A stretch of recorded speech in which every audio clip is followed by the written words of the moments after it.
তো হ্যালো বন্ধুরা, আমি তুহিন রিভিউলজি চ্যানেলে আপনাদের প্রত্যেককে স্বাগত জানাই। এখন কথা বলবো নেটফ্লিক্সের নতুন সিরিজ রানা নাইডু, যেখানটা মুখ্য চরিত্রে সুরভিন চাওলা, রানা দাগুপতি, ভেঙ্কটেশ এদেরকে মুখ্য চরিত্রে আমরা অভিনয় করতে দেখছি। তার সাথে সাথে অর্জুন রামপালও এখন নতুন অ্যাডিশন হয়েছে এই সিরিজটার মধ্যে।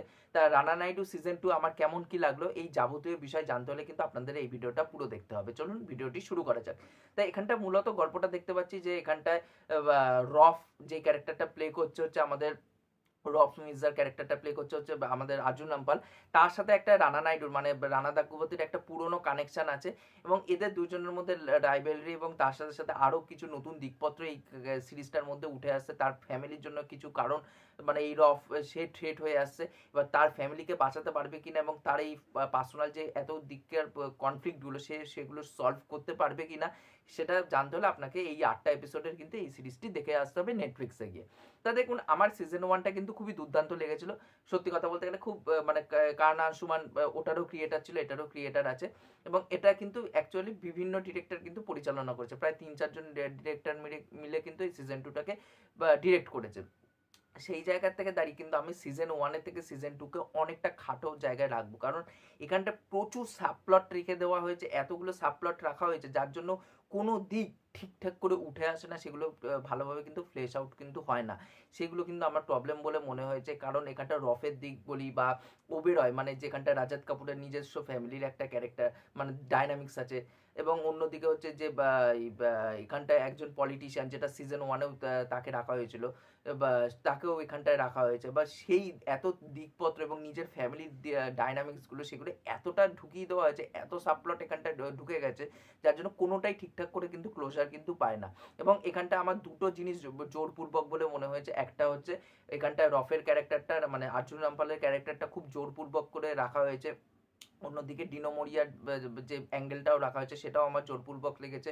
অন্যদিকে রাজাত কাপুরের যে অ্যাঙ্গেলটা ওবেরয় ফ্যামিলির যে জিনিসপত্র এখানটায় রাখা হয়েছে, যে ওবেরয় ফ্যামিলির সাথে এখানটায় রানা দাগুপতির কী সম্পর্ক আছে সেটাও কিন্তু খুব জোরপূর্বক বলে কিন্তু আমার মনে হয়েছে। সেই জিনিসগুলো কিন্তু খুব সুন্দর করে কিন্তু উঠে আসে না।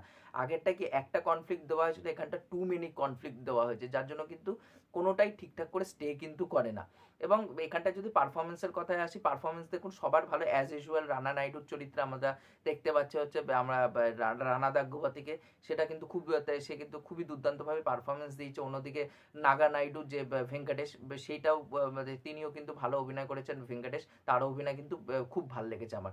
এবং রফের চরিত্রে আমি বলবো যে ক্যারেক্টারটাকে সেভাবে স্পেসও দেওয়া হয়নি, সেভাবে লেখা হয়নি, কিন্তু আর্জুন রামপাল যেহেতু আছে খুব ভালো একজন গুণী অভিনেতা, তারও কিন্তু কাজ আমার বেশ ভালো লেগেছে। এবং যারা সাপোর্টিং কাস্টে আছে তাদেরকে আমি বলবো ঠিকঠাক বলে মনে হয়েছে।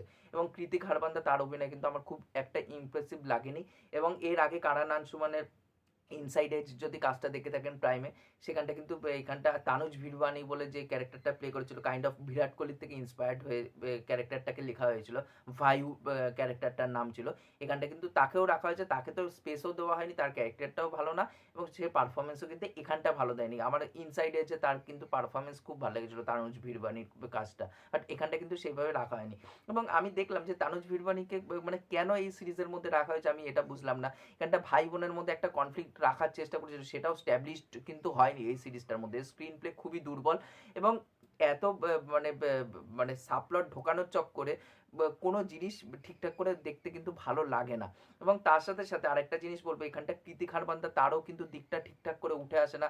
তার ফ্যামিলির সাথে কেন খারাপ সম্পর্ক, এই রাজাত কাপুরের সাথে এই কৃতিক হারবান্দার বাবা মেয়ের একটা কনফ্লিক্ট রাখা হয়েছে বা ভাই বোনের মধ্যে একটা কনফ্লিক্ট রাখা হয়েছে, সেই দিকগুলো কিন্তু কোনোভাবেই ফ্লেশ আউট কিন্তু করা হয় না। এবং ফার্স্ট পার্টে একটা জিনিস রাখা হয়েছিল যে বাবা ছেলের যে কনফ্লিক্ট, রানা নাইডু এবং নাগা নাইডু, যেটা ভেঙ্কটেশ এবং রানা দাগ্গবতী প্লে করছে, এবং বাবা ছেলের কনফ্লিক্টটা খুব সুন্দর করে স্ট্যাবলিশ করা গেছিল ফার্স্ট সিজনে, সেটা দেখতে কোথাও না কোথাও খুব ভালো লাগছিল। বাট এখানটায় মানে না, এখানটায় স্ট্যাবলিশ করতে পেরেছে তাদের কনফ্লিক্টগুলো, তা না দেখতে আমার কিন্তু ভালো লাগছে, কারণ সেই ক্যারেক্টারগুলোকে কীরকম একটা অ্যামেচারিশভাবে কিন্তু লেখা কিন্তু হয়েছে।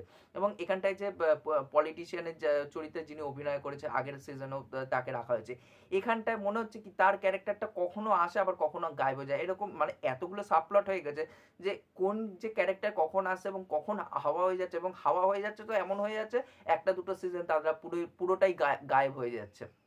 এরকম কিন্তু ফিল কিন্তু দিয়েছে। এবং এখানটায় রানা নাইডুর সাথে এখানটায় রফের যে কনফ্লিক্টটা রাখা হয়েছে সেটাও ঠিকঠাক করে কিন্তু উঠে কিন্তু আসে না। তো ওভারঅলে বলবো যে আমার কাজটা ঠিকঠাক একটা কাজ বলে মনে হচ্ছে, খুব একটা এক্সট্রাঅর্ডিনারি লাগেওনি আমার। অ্যাকচুয়ালিতে ঠিকঠাকও বলবো না, ভালো আমার লাগেনি এই কাজটা, সত্যি কথা বলতে গেলে। মানে যদি ঠিকঠাকও বলি সেটাও আমার জোর করে কিন্তু বলা হবে।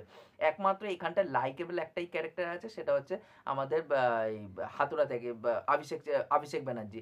তারও কিন্তু কাজ কিন্তু এখানটায় অ্যাকচুয়ালি সেই ক্যারেক্টার এই ওয়ার্ল্ডের মধ্যে তার ক্যারেক্টারটাই একমাত্র লাইকেবল একটা ক্যারেক্টার, কারণ তার মধ্যে যে ইনোসেন্ট দিকগুলো আছে সেগুলো কিন্তু ভালো লাগে, এবং তার পারফরমেন্সও কিন্তু এখানটা ভালো।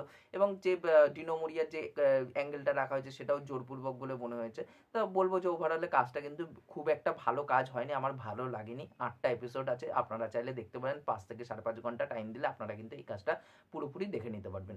এই ছিল আমার ওভারঅল বক্তব্য। ভিডিওটি ভালো লাগলে অবশ্যই লাইক শেয়ার সাবস্ক্রাইব করে পাশে থাকবেন, তাহলে মোটিভেশন পাবো নতুন নতুন ভিডিও বানানোর জন্য। এখনকার মতন টাটা, বাই।